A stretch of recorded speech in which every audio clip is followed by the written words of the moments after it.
ದಲಿತ ನಾಯಕರಿಗೆ ಕೊಟ್ಟಿದ್ದೀವಿ. ಇವತ್ತು ಒಬ್ಬ ದಲಿತ ನಾಯಕರನ್ನು ಸೋಲಿಸಬೇಕು ಅನ್ನೋಂಥ ಕಾರಣದಿಂದ ಇಡೀ ಸರ್ಕಾರ ಇವತ್ತು ಠಿಕಾಣೆ ಹೂಡಿ ಇವತ್ತು ದಲಿತ ನಾಯಕರನ್ನು ಇವತ್ತು ಸೋಲಿಸುವಂತ ಪ್ರಯತ್ನ ಕಾಂಗ್ರೆಸ್ ಮಾಡ್ತಾ ಇದೆ, ಸರ್ಕಾರ ಕೂಡ ಮಾಡ್ತಾ ಇದೆ.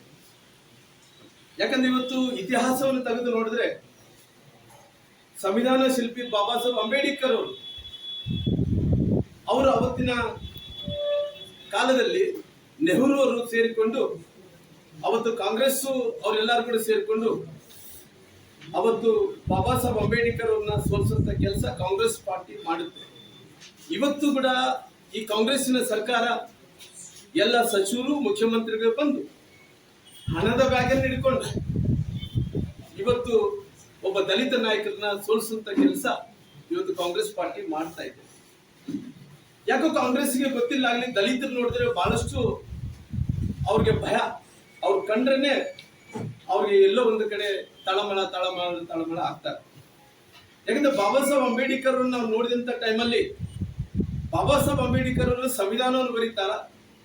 ಸಂವಿಧಾನವನ್ನು ಬರೆದ ನಂತರ ಅವ್ರನ್ನ ಎಂತ ಪರಿಸ್ಥಿತಿಗಳು ಕೂಡ ರಾಜಕಾರಣದಲ್ಲಿ ಗೆಲ್ಲಬಾರದು ಅನ್ನಂತ ಷಡ್ಯಂತ್ರವನ್ನು ಕಾಂಗ್ರೆಸ್ ಪಾರ್ಟಿ ಮಾಡಿದ್ದೆ, ನೆಹರು ಅವರು ಮಾಡ್ತಾರ. ಆ ಕಾಲದಲ್ಲಿ ಕಾಂಗ್ರೆಸ್ ನೆಹರು ಮಾಡಿದಂತ ಸಂದರ್ಭದಲ್ಲಿ ಎಂತ ಪರಿಸ್ಥಿತಿಯಲ್ಲಿ ಕೂಡ ಬಾಬಾ ಸಾಹೇಬ್ ಅಂಬೇಡ್ಕರ್ ಅವರಿಗೆ ಅವ್ರ ಒಂದು ಕ್ಷೇತ್ರ ಕೂಡ ಇರಬಾರ್ದಂತ ರೀತಿಯಲ್ಲಿ ಇರ್ಲಾರ್ದಂತ ನೋಡ್ಕೊಂಡಂತ ಕೆಲಸ ಕಾಂಗ್ರೆಸ್ ಮಾಡುತ್ತೆ ಅನ್ನೋದು ಕೂಡ ಇತಿಹಾಸವನ್ನು ನಾವೆಲ್ಲರೂ ನೋಡಿದ್ವಿ. ಚುನಾವಣೆಯಲ್ಲಿ ಬಾಬಾ ಸಾಹೇಬ್ ಅಂಬೇಡ್ಕರ್ ಅವ್ರನ್ನ 1957ರಲ್ಲಿ ಇವತ್ತು ಕಾಂಗ್ರೆಸ್ ಪಾರ್ಟಿ ಸೋಲ್ಸಂತ ಕೆಲಸ ಮಾಡುತ್ತೆ. ಅದರಲ್ಲಿ 1954ರಲ್ಲಿ ಉಪಚುನಾವಣೆ ಬಂದಂತ ಟೈಮಲ್ಲಿ ಕೂಡ ಬಾಬಾ ಸಾಹೇಬ್ ಅಂಬೇಡ್ಕರ್ ಅವ್ರನ್ನ ಕಾಂಗ್ರೆಸ್ ಸೋಲ್ಸಂತ ಕೆಲಸ ಅವತ್ತು ಕಾಂಗ್ರೆಸ್ ಪಾರ್ಟಿ 1958ರಲ್ಲಿ ಮಾಡಿದೆ. 1954ರಲ್ಲಿ ಕೂಡ 2 ಬಾರಿ ಬಾಬಾ ಸಾಹೇಬ್ ಅಂಬೇಡ್ಕರ್ನ ಸೋಲಿಸುವಂತ ಕೆಲಸ ಮಾಡುತ್ತೆ. ಅವತ್ತು ಅಂಬೇಡ್ಕರ್ ಅವರನ್ನ ಚುನಾವಣೆಯಲ್ಲಿ ಸೋಲಿಸಿದ ನಂತರ ಅವ್ರು ಯಾರು ಸೋಲಿಸಿದ್ದಾರ? ನೆಹರು ಅವರೇ ಅವ್ರ ಆಪ್ತರು ಆದಂತ ನಮ್ಮ ಬಾಬಾ ಸಾಹೇಬ್ ಅಂಬೇಡ್ಕರ್ ಆಪ್ತರು ಆದಂತ ನಾರಾಯಣ್ ಕಜ್ಲೇಕರ್ ಅವ್ರನ್ನ ಎತ್ತಿ ಕಟ್ಟಿ ನೆಹರು ಅವರು ಅವ್ರ ವಿರುದ್ಧವಾಗಿ ನಿಲ್ಲಿಸಿ ಅವತ್ತು ಅವರು ನಾರಾಯಣ್ ಕಜ್ಲೇಕರ್ ಅವರು ವಿರುದ್ಧ ಅಂಬೇಡ್ಕರ್ ಸೋಲಂತ ಕೆಲಸ ಆಗುತ್ತೆ. ಹಂಗ ಈ ಭ್ರಷ್ಟ ಕಾಂಗ್ರೆಸ್ ಸರ್ಕಾರ ಇತಿಹಾಸವನ್ನು ತೆಗೆದು ನೋಡಿದಂತ ಟೈಮಲ್ಲಿ ಯಾವತ್ತು ನೋಡಿದ್ರು ಕೂಡ ಅಂಬೇಡ್ಕರ್ ಅವರಿಗೆ ವಿರುದ್ಧ ಮಾಡಿದೆ.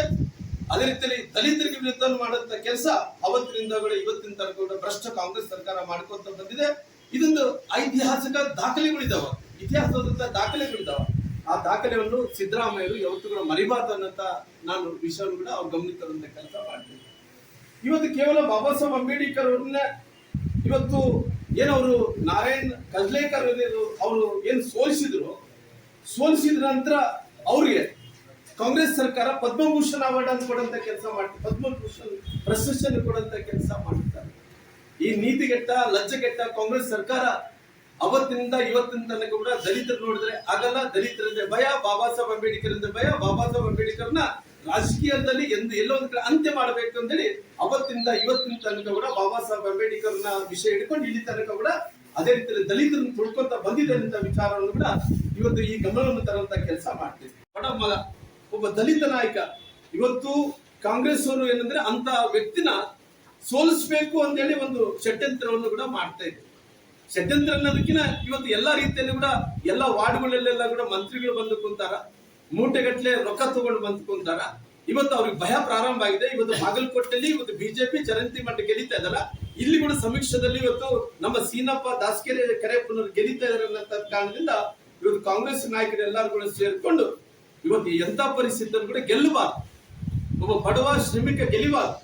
ಭಾರತೀಯ ಜನತಾ ಪಾರ್ಟಿ ಇವತ್ತು ಐಂಧ ನಾಯಕನಿಗೆ, ಒಬ್ಬ ದಲಿತ ನಾಯಕರಿಗೆ, ಹಿಂದುಳಿದಂತಹ ಜಾತಿಗಳಿಗೆ ಕೊಟ್ಟಿದೆ ಒಂದೇ ಒಂದು ಕಾರಣಕ್ಕೋಸ್ಕರವಾಗಿ ಶ್ರೀಮಂತರು ಗೆಲ್ಲಬೇಕನ್ನಂತ ಕಾರಣದಿಂದ ಇವತ್ತು ಕಾಂಗ್ರೆಸ್ ಪಾರ್ಟಿ ಮಾಡ್ತಾ ಇದೆ. ಹಂಗಾಗಿ ಇವತ್ತು ದಾವಣಗೆರೆಯಲ್ಲಿ ಇವತ್ತು ಎಲ್ಲಾ ರೀತಿಯಲ್ಲಿ ಕೂಡ ಈ ತುಂಬಾ ವಾತಾವರಣ ಅಂತೂ ಬಹಳಷ್ಟು ಹೆಂಗ್ ಇದೆ ಅಂತ ಹೇಳಿದ್ರೆ ಎಂತ ಪರಿಸ್ಥಿತಿಗಳು ಭಾರತೀಯ ಜನತಾ ಪಾರ್ಟಿ ಅಭ್ಯರ್ಥಿ ಶ್ರೀನಿವಾಸ್ ದಾಸ್ತಿಯವ್ರನ್ನ ಅವ್ರು ಗೆಲ್ಲಿಸ್ಬೇಕು ಅನ್ನೋ ಕಾರಣದಿಂದ ಸಾಕಷ್ಟು ಎಲ್ಲರೂ ಕೂಡ ಇವತ್ತು ಪ್ರಯತ್ನವನ್ನು ಕೂಡ ಮಾಡ್ತಾ ಇದ್ದಾರೆ. ಹಂಗಾಗಿ ಇವತ್ತು ಎಂತ ಪರಿಸ್ಥಿತಿಯಲ್ಲಿ ಕೂಡ ಇವತ್ತು ಶಾಮನೂರ್ ಕುಟುಂಬಸ್ಥರು ಏನೋ ಅವ್ರ ಮೊಮ್ಮಗ ಏನು ಗೆದ್ದಿದ್ದಾರೋ ಇವತ್ತು ಜನರೆಲ್ಲರೂ ಕೂಡ ಕಿರಿಕ್ ಬಿದ್ದಿದಾರ. ಎಂತ ಪರಿಸ್ಥಿತಿಯಲ್ಲಿ ಕೂಡ ನಮ್ಮನ್ನು ಬಹಳಷ್ಟು ವರ್ಷಗಳ ಕಾಲ ವೋಟ್ ಬ್ಯಾಂಕ್ ಆಗಿ ಅವರು ಬಳಸ್ಕೊಂಡಿದ್ದಾರ. ಹಂಗಾಗಿ ಇವತ್ತು ಎಂತ ಪರಿಸ್ಥಿತಿಯಲ್ಲಿ ಕೂಡ ಸಿದ್ದರಾಮಯ್ಯ ನೋಡಿ ಎಂತ ಪರಿಸ್ಥಿತಿ ಬಂದಿದ್ರಿಂದ ಮುಖ್ಯಮಂತ್ರಿಗಳಾಗಿದ್ದು 2 ಬಾರಿ ಮುಖ್ಯಮಂತ್ರಿಗಳಾಗಿ 7 ಬಾರಿ ಮುಖ್ಯಮಂತ್ರಿ 7 ವರ್ಷಗಳ ಕಾಲ ಮುಖ್ಯಮಂತ್ರಿ ಆಗಿ ಇವತ್ತು ವಾರ್ಡ್ ಊರು ಅಡ್ಡಾಡಂತ ಕೆಲಸ ಆಗ್ತಾ ಇದೆ. ಇವತ್ತು ಕಾಂಗ್ರೆಸ್ ಪಾರ್ಟಿ ಎಲ್ಲ ಕ್ರೆಡಿಬಿಲಿಟಿ ಕೂಡ ಕಳ್ಕೊಂಡಂತ ಕೆಲಸ ಮಾಡಿದೆ. ಹಂಗಾಗಿ ಇವತ್ತು ಸಿದ್ದರಾಮಯ್ಯನಿಗೆ ಭಯ ಏನಂದ್ರಿನ 2018ರಲ್ಲಿ ಕೂಡ ಪರಮೇಶ್ವರ್ ಅವರು ಏನೋ ಅವತ್ತು ಜಿ ಪರಮೇಶ್ವರ್ ಅವರು ಮುಖ್ಯಮಂತ್ರಿ ಆಗ್ತಾರ ಅನ್ನಂತ ಕಾರಣದಿಂದ ಇದೇ ಸಿದ್ದರಾಮಯ್ಯರು ಅವರು ದಲಿತ ನಾಯಕರಾದಂತ ಸನ್ಮಾನ್ಯ ಪರಮೇಶ್ವರ್ನ ಸೋಲ್ಸಂತ ಕೆಲಸ ಅವತ್ತು ಸನ್ಮಾನ್ಯ ಸಿದ್ದರಾಮಯ್ಯರು ಮಾಡ್ತಾರ.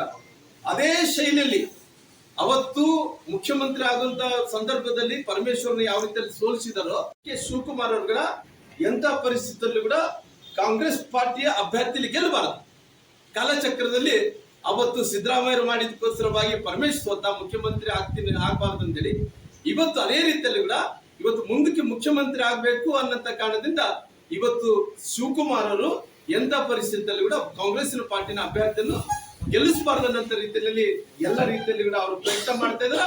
ಅವ್ರು ಎಲ್ಲ ಜನರೆಲ್ಲರೂ ಕೂಡ ಇವತ್ತು ನೋಡಿದಂತ ಸಂದರ್ಭದಲ್ಲಿ ಅವರು ಎಲ್ಲಾ ರೀತಿಯಲ್ಲಿ ಕೂಡ ಅಂದ್ರಿಗಿನ ಭಾರತೀಯ ಜನತಾ ಪಾರ್ಟಿ ಗೆಲ್ಲಬೇಕು ಅನ್ನಂತ ಕಾರಣದಿಂದ ಇವತ್ತು ಎಲ್ಲ ಸಾರಾಸಗಟವಾಗಿ ಕೆಲಸ ಮಾಡಂತ ಕೆಲಸ ಕೂಡ ಮಾಡ್ತಾ ಇದ್ದಾರೆ.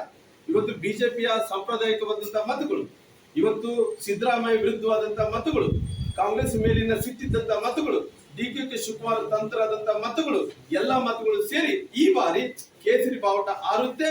ಸೀನಪ್ಪ ದಾಸಕೇರಿಯಪ್ಪರು ಅವರು ಬಿಜೆಪಿ ಬಾವುಟ ಆರಿಸಂತ ಕೆಲಸ ಮಾಡ್ತಾರ. ಇಲ್ಲಿಂದ ಜನರು ಆಯ್ಕೆ ಮಾಡಿ ವಿಧಾನಸಭೆಗೆ ಕಳಿಸಂತ ಕೆಲಸ ಮಾಡ್ತಾರೆ. ಕೂಡ ಇತಿಹಾಸವನ್ನು ಯಾರೇ ಏನೇ ತಪ್ಪು ಮಾಡಿದ್ರು ಕೂಡ ಆ ತಪ್ಪು ಮಾಡಿದಂತವರು ಅದು ಉಣ್ಲೇಬೇಕಾಗುತ್ತೆ.